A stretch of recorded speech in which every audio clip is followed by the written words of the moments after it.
Hoy la Iglesia Católica celebra a San Francisco de Asís, quien nació en Asís, Italia, en el año 1181. Su padre era comerciante y su madre pertenecía a una familia noble. Tenían una situación económica muy desahogada. Su padre comerciaba mucho en Francia y cuando nació su hijo estaba fuera del país. Las gentes adoptaron al niño como Francesco, el francés, aunque éste había recibido en su bautismo otro nombre.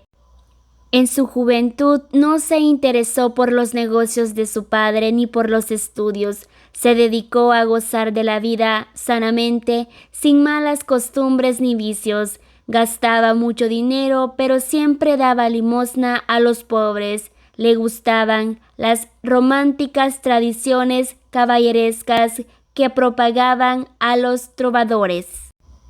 Cuando Francisco tuvo unos 20 años, hubo pleitos y discordias entre las ciudades de Perugia y Asís. Francisco fue prisionero un año y lo soportó con alegría. Cuando recobró la libertad, cayó gravemente enfermo. La enfermedad fortaleció y maduró su espíritu. Cuando se recuperó, decidió ir a combatir al ejército. Se compró una costosa armadura y un manto que regaló a un caballero mal vestido y pobre. Dejó de combatir y volvió a su antigua vida, pero sin tomarla tan a la ligera. Se dedicó a la oración y después de un tiempo tuvo la inspiración de vender todos sus bienes y comprar la perla preciosa de la que hablaba el Evangelio. Se dio cuenta que la batalla espiritual empieza por la mortificación y la victoria sobre los insultos. Un día se encontró con un leproso que le pedía una limosna y le dio un beso. Visitaba y servía a los enfermos en los hospitales. Siempre regalaba a los pobres sus vestidos o el dinero que llevaba.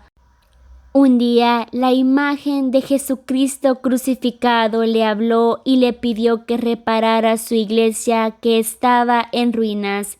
Decidió ir y vender su caballo y unas ropas de la tienda de su padre para tener dinero para arreglar la iglesia de San Damián. Llegó allí y le ofreció al padre su dinero y le pidió permiso para quedarse a vivir con él. El sacerdote le dijo que sí se podía quedar a vivir ahí, pero que no podía aceptar su dinero. El papá de San Francisco, al enterarse de lo sucedido, fue a la iglesia de San Damián, pero su hijo se escondió. Pasó algunos días en oración y ayuno. Regresó a su pueblo y estaba tan desfigurado y mal vestido que las gentes se burlaban de él como si fuese un loco. Su padre lo llevó a su casa y lo golpeó furiosamente. Le puso grilletes en los pies y lo encerró en una habitación. Francisco tenía en ese entonces 25 años. Su madre se encargó de ponerle en libertad y él se fue para San Damián. Su padre fue a buscarlo y le dijo que se devolviera para su casa o que renunciara a su herencia y le pagara el precio de los vestidos que había vendido de su tienda. San Francisco no tuvo problema para renunciar a la herencia y del dinero de los vestidos, pero dijo que pertenecía a Dios y a los pobres. Su padre lo obligó a ir con el obispo de Asís, quien le sugirió devolver el dinero y tener confianza en Dios. San Francisco devolvió en ese momento la ropa que traía puesta para dársela a su padre, ya que él era a quien le pertenecía. El padre se fue muy lastimado y el obispo regaló a San Francisco un viejo vestido de labrador que tenía, al que San Francisco le puso una cruz con un trozo de tiza y se lo puso. San Francisco partió buscando un lugar para establecerse. En un monasterio obtuvo limosna y trabajó como si fuese un mendigo. Unas personas le regalaron una túnica, un cinturón y unas sandalias que usó durante 2 años. Luego regresó a San Damián y fue a Asís para pedir limosna para reparar la iglesia. Ahí soportó las burlas y el desprecio. Una vez hechas las reparaciones de San Damián, hizo lo mismo con la antigua iglesia de San Pedro. Después se trasladó a una capilla llamada Porciúncula de los Benedictinos, que estaba en una llanura cerca de Asís. Era un sitio muy tranquilo que gustó mucho a San Francisco. Al oír las palabras del Evangelio, no lleven oro, ni 2 túnicas, ni 2 sandalias, regaló sus sandalias, su cinturón, y se quedó solamente con su túnica, sujetada con un cordón. Comenzó a hablar a sus oyentes acerca de la penitencia. Sus palabras llegaban a los corazones de sus oyentes. Al saludar a alguien, le decía: «La paz del Señor sea contigo». Dios le había concedido ya el don de la profecía y el don de los milagros. San Francisco tuvo muchos seguidores y algunos querían hacerse discípulos suyos. Su primer discípulo fue Bernardo de Quintavalle, que era un rico comerciante de Asís que vendió todo lo que tenía para dárselo a los pobres. Su segundo discípulo fue Pedro de Cattaneo. San Francisco le concedió hábitos a los dos en abril de 1209. Cuando ya eran 12 discípulos, San Francisco redactó una regla breve e inmortal que era principalmente consejos evangelísticos para alcanzar la perfección. Después de varios años, se autorizó por el Papa Inocencio III la regla y les dio por misión predicar la penitencia. San Francisco y sus compañeros se trasladaron a una cabaña que luego tuvieron que desalojar.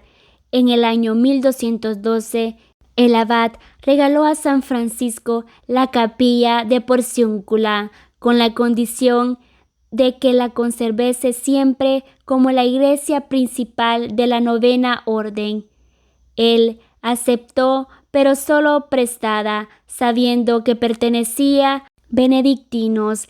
Alrededor de la Porciúncula construyeron cabañas muy sencillas. La pobreza era el fundamento de su orden. San Francisco solo llegó a recibir el diaconado porque se consideraba indigno del sacerdocio.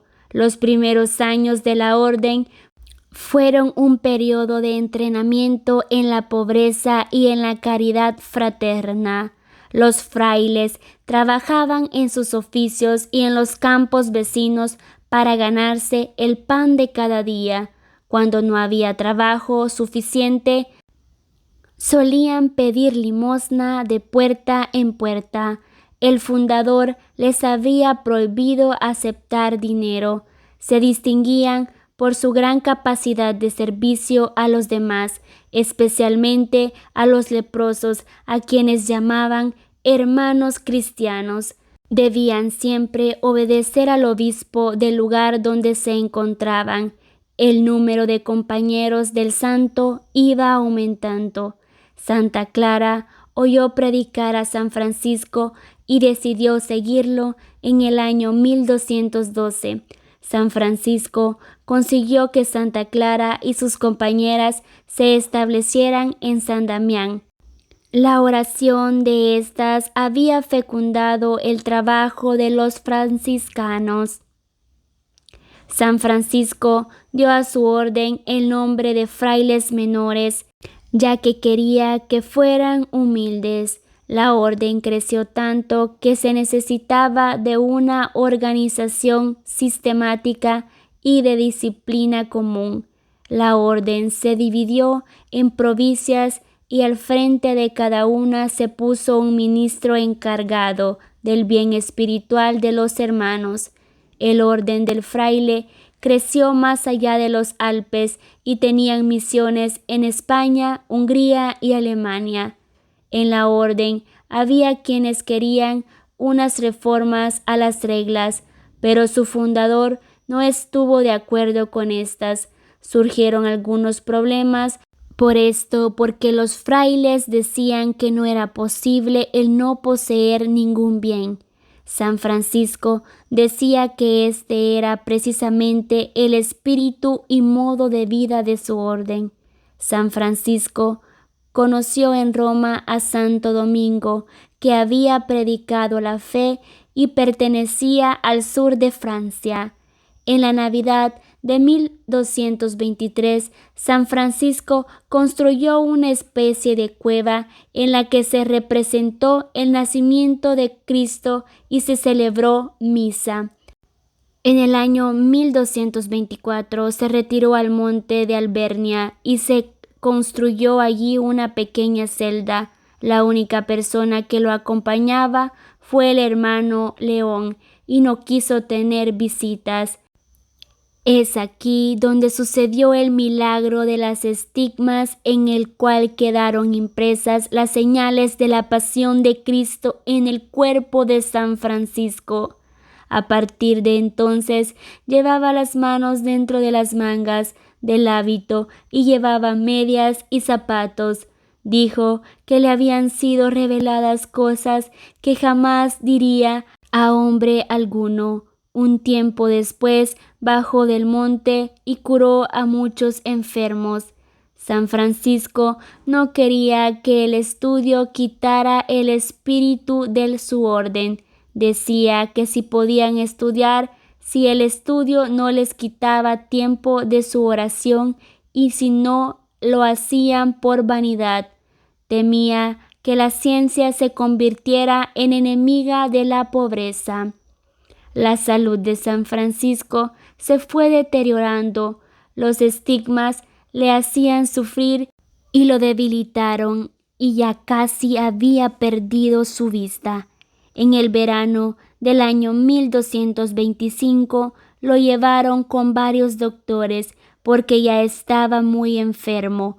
Poco antes de morir, dictó un testamento en el que les recomendaba a los hermanos observar la regla y trabajar manualmente para evitar la ociosidad y dar buen ejemplo. Al enterarse que le quedaban pocas semanas de vida, dijo: «Bienvenida, hermana muerte», y pidió que lo llevaran a Porciúncula. Murió el 3 de octubre del año 1226, después de escuchar la pasión de Cristo según San Juan. Tenía 44 años de edad. Lo sepultaron en la iglesia de San Jorge en Asís.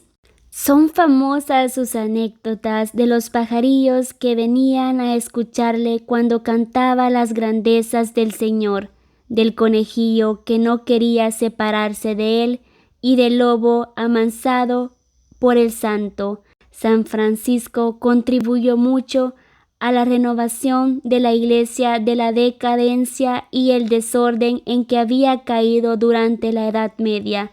Él ayudó a la iglesia que vivía momentos difíciles.